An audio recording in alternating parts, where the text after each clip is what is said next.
पाकिस्तान के शुमाली पहाड़ी इलाकों में कैंपिंग का सीजन अपने जोबन पर था, लेकिन यही वो वक्त था जब कुदरत अपनी बेरहमियां भी दिखाती थी।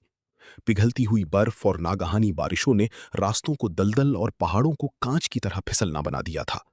लैंडस्लाइडिंग और एवलांच के वाकयात फौज और रेस्क्यू टीमों के लिए किसी डरावने ख्वाब से कम न थे। शहरम रजा के खेमे में लालटीन की रोशनी लरज रही थी। उसके हाथ में मौजूद फहरिस्त उन 12 अफराद की थी जो उस तूफानी रात में लापता थे। तो ये पहले 4 नाम यूनिवर्सिटी स्टूडेंट्स के हैं? शहरम ने अपने साथी करीम से तस्दीक चाही। करीम ने सर हिलाया मगर फौरन तस्हीह की। सर, इनमें से एक टोला हमें 2 घंटे पहले मिल चुका है, वो सब महफूज है।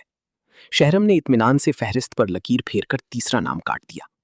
बाकी 3 फैमिलीज हैं, इनमें से कोई वापस आया? शहरम का कलम छठे नंबर पर रुक गया। जी, प्रोफेसर साहब की फैमिली वापस पहुंच चुकी है, करीम ने जवाब दिया और शहरम ने छठा नाम भी फहरिस्त से निकाल दिया। अब 7वें और 8वें नंबर पर 2 प्रोफेशनल माउंटेनियर्स के नाम थे। करीम ने कंधे उचकाए। इनकी फिक्र ना करे सर, ये लोग मंझे हुए खिलाड़ी हैं, कहीं ना कहीं पनाह ले ली होगी। मगर शहरम ने उनके नाम नहीं काटे। और बाकी की 4 सोलो कैंपर्स हैं? शाहरम ने सवाल किया। उसके लहजे में तशवीश थी।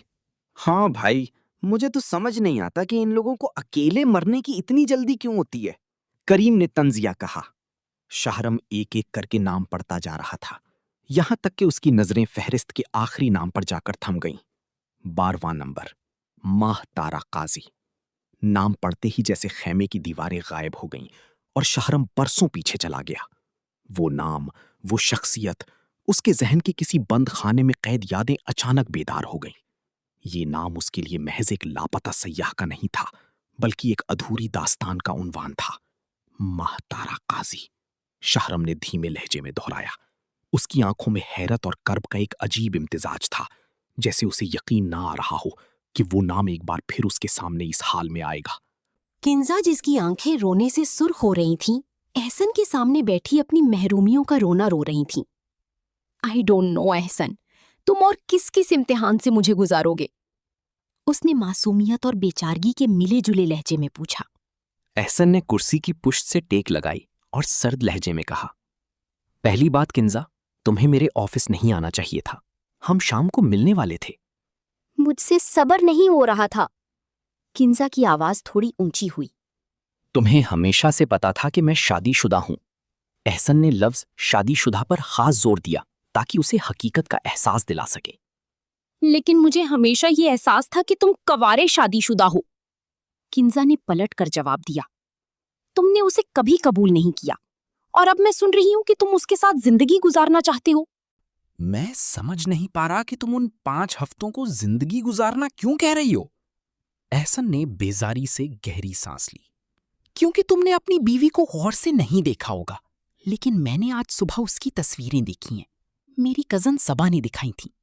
किंजा ने तड़प कर कहा, अगर इतनी खूबसूरत लड़की के साथ तुम 5 हफ्ते रहोगे तो ये नामुमकिन है कि तुम दोबारा मेरी तरफ मुड़कर देखो। एहसन ने एक मायने खेज खामोशी इख्तियार की। वो जानता था कि दर्शावार अब सिर्फ एक नाम नहीं बल्कि एक वजूद बनकर उसके सामने आ खड़ी हुई है। खूबसूरत लड़कियां हमेशा से मेरी दस्तरस में थीं किंजा, लेकिन इंसान सिर्फ बैरूनी खूबसूरती नहीं देखता। हाँ, और उसमें तो बहुत कुछ है। किंजा बिगड़ कर बोली। वो पीएचडी है, सलीका शियार है, पढ़ी लिखी है और हर तरह से तुम्हारे बराबर है। एहसन ने इन बातों पर पहले कभी गौर नहीं किया था, लेकिन किंजा के इस एक जुमले ने उसे सोचने पर मजबूर कर दिया था। उसने खुद को पुरसुकून करने की कोशिश की और कहा, मेरे पास तुम्हें समझाने के लिए अल्फाज नहीं है। सच तो यह है कि मैं ये 5 हफ्तों की शर्त सिर्फ इसलिए मानने का सोच रहा हूं ताकि ये मामला किसी तरह सुलझ जाए। अगर मैं 8 साल उसके बगैर गुजार सकता हूं तो 5 हफ्तों से कोई फर्क नहीं पड़ेगा। बस उसकी शिकायतें खत्म हो जाएंगी और वो खुद खुला ले लेगी। किंजा ने काफी देर तक अपने आंसू पोंछे और फिर दांत पीसते हुए कहा, ठीक है, तो फिर मुझसे वादा करो। मैं चाहती हूं कि इन 5 हफ्तों में तुम उसके साथ ऐसा सुलूक करो कि वो दोबारा तुम्हारे करीब आने का सोचे भी ना। एहसन ने कोई वादा नहीं किया, वो बस खामोशी से उसे सुनता रहा।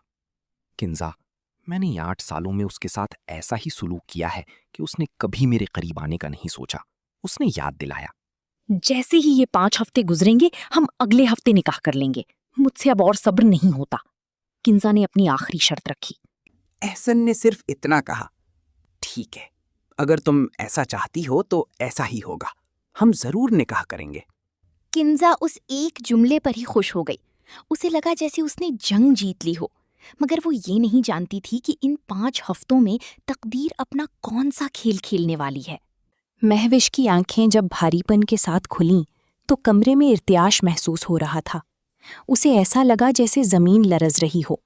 उसने घबराकर बिस्तर से उठकर खिड़की का भारी पर्दा हटाया तो सामने का मंजर देखकर उसका सांस सीने में ही अटक गया। पड़ोस में खड़ा वो पुराना वसीओ अरीज मकान, जिसकी दीवारों से पपड़ियां उतर रही थीं और जिसकी छतों पर वक्त की गर्द जमी थी, आज एक बेरहम बुलडोजर के निशाने पर था। वो मकान जो कभी महविश की जिंदगी का मरकज हुआ करता था, जहां उसने अपनी जिंदगी के सबसे कीमती ख्वाब बने थे, अब मिट्टी के ढेर में बदल रहा था।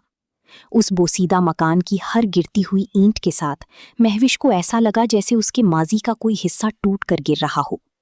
वो यही घर था जहां उसने कभी अपने जीने और मरने के अहद किए थे, जहां की दीवारों में उसकी हंसी और आंसुओं की बाज़गश्त दफन थी। लेकिन हालात की संगीनी और किस्मत के फैसलों ने उसे बहुत पहले ही बता दिया था कि ये ठिकाना उसके नसीब में नहीं है। आज उस घर को मुस्मार होते देखकर उसे महसूस हुआ कि अब उसका माजी से आखिरी ताल्लुक भी खत्म हो रहा है। उसने नम आंखों से उस मंजर को देखा और फिर खामोशी से पर्दा गिरा दिया, जैसे वो अपने किसी बहुत ही अजीज रिश्ते को रुखसत कर रही हो। इधर दूसरी तरफ एहसन और दर्शावार हैदराबाद के एक मसरूफ फास्ट फूड रेस्टोरेंट में आमने सामने बैठे थे। एहसन अपनी फौजी वर्दी के रोब और दबदबे के साथ मौजूद था, जबकि दर्शावार महविश के मशवरे पर मस्टर्ड कलर के लॉन के सूट में मलबूस थी। ये रंग उसकी नीली आंखों के साथ एक ऐसा सहरंगेज इम्तिजाज पैदा कर रहा था कि एहसन के लिए उससे नजरें हटाना मुश्किल हो रहा था। उसे पहली बार एहसास हुआ कि दर्शावार की खामोशी में कितनी गहराई और उसके हुस्न में कितना वकार है। देखो दर्शावार, मैं ये जानना चाहता हूं कि तुम क्या चाहती हो। एहसन ने जब ये सवाल किया तो दर्शावार को लगा जैसे 8 साल का तवील इंतजार एक लम्हे में खत्म हो गया हो। उसने कभी नहीं सोचा था कि वो शख्स जो उसे अपनी जिंदगी का हिस्सा तस्लीम करने से इनकारी था, आज उसकी ख्वाहिश पूछेगा। मैं यही चाहती हूँ कि हम ये 5 हफ्ते एक साथ गुजारें, दर्शावार ने बड़ी मतानत से जवाब दिया। लेकिन इस बार मैं कोई जज्बाती लड़की बनकर नहीं, बल्कि एक खुद मुख्तार औरत के तौर पर यह मौका दे रही हूँ। अगर इन 5 हफ्तों में मुझे लगा कि हम साथ चल सकते हैं तो मैं आपके नाम के साथ जिंदगी गुजारूंगी, वरना मुझे फैसला करने का पूरा हक हासिल होगा। एहसन ने उसकी बात पर खामोशी से सर हिलाया, मगर फिर जो उसने कहा वो दर्शावार के लिए नाकाबिले यकीन था।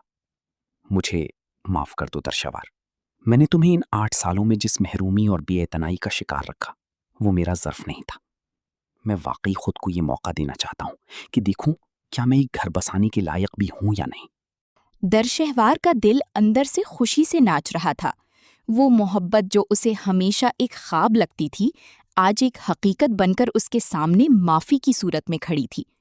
कल से उन 5 हफ्तों का आगाज होना था, जो शायद उनकी जिंदगी की सबसे खूबसूरत आजमाइश साबित होने वाले थे। पहाड़ों की बुलंद चोटियों पर बर्फानी हवाओं का राज था और हद्दे निगाह तक सिर्फ धुंध और बेरहम चट्टानें थीं। हुकूमत ने इस पूरे इलाके में इमरजेंसी नाफिज करके आम शहरियों के दाखिले पर पाबंदी लगा दी थी। शाहरम रजा, जिसकी आंखों में पिछले 12 घंटों की थकन के बजाय एक अजीब सी बेचैनी थी, अब तक 12 में से 7 लापता अफराद को रेस्क्यू कर चुका था। मेजर काज़मी, आप पिछले 12 घंटे से मुसलसल ड्यूटी पर हैं। पीछे से एक बारौब आवाज आई। ये शहरम के सीनियर मुराद साहब थे। यस सर, मैं बिल्कुल ठीक हूं और मजीद ड्यूटी जारी रखना चाहता हूं, शहरम ने मुस्तैदी से जवाब दिया। Well done. 12 घंटों में 7 अलग अलग टारगेट्स को बाहिफाजत निकालना वाकई शानदार काम है। मुराद साहब ने उसकी पीठ थपथपाई, जिससे शहरम की हड्डियों में रची थकन जैसे दम तोड़ गई। तो अब आगे का क्या इरादा है? जरा मेरे साथ आओ। जी सर, क्या उन बाकी 5 टारगेट्स के बारे में कोई इत्तला मिली है? शहरम ने बेचैनी से पूछा। इन 5 में से एक टारगेट ऐसा है जो रियासत के लिए बेहद अहम है, माहतारा। वो सिर्फ एक सोलो कैंपर नहीं, बल्कि एक जीनियस आईटी और एआई एक्सपर्ट है। वो जापान में अपनी खिदमात सरंजाम दे रही थी और हम इसे खास तौर पर अपनी फौज के सॉफ्टवेयर सिस्टम के लिए पाकिस्तान लाए थे। यहां आते ही वो सोलो कैंपिंग के लिए निकल गई और अब लापता है। मुराद साहब ने शहरम के कंधे पर हाथ रखा। डीजी साहब का हुक्म है कि वो हर कीमत पर जिंदा मिलनी चाहिए। उसके पास वो टैलेंट है जो हमारे दिफा के लिए नागुजीर है, लेकिन मैं नहीं चाहता कि तुम्हारी टीम को उसकी अहमियत का पता चले। तुम बस उसे ढूंढो।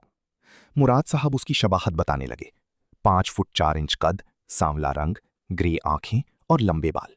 मेरे पास उसकी तस्वीर नहीं है, लेकिन तुम। शाहरम ने तलखी से मुस्कुराकर बात काटी। उसे हुलिया बताने की जरूरत नहीं थी। वो नाम से ही जानता था कि वो कैसी दिखती है, उसकी ग्रे आंखों में कितनी गहराई है और उसके नक्श कितने तीखे हैं। आखिरी 2 जुमले उसने दिल में कहे। शाहरम ने एक लम्हा जाया किए बगैर बाकी तमाम टारगेट्स को सेकेंडरी लिस्ट पर डाला और अकेला उस मुहतरमा की तलाश में बर्फानी वादियों की तरफ निकल पड़ा, जिसका नाम उसके माजी के किसी बंद जख्म को कुरेद रहा था।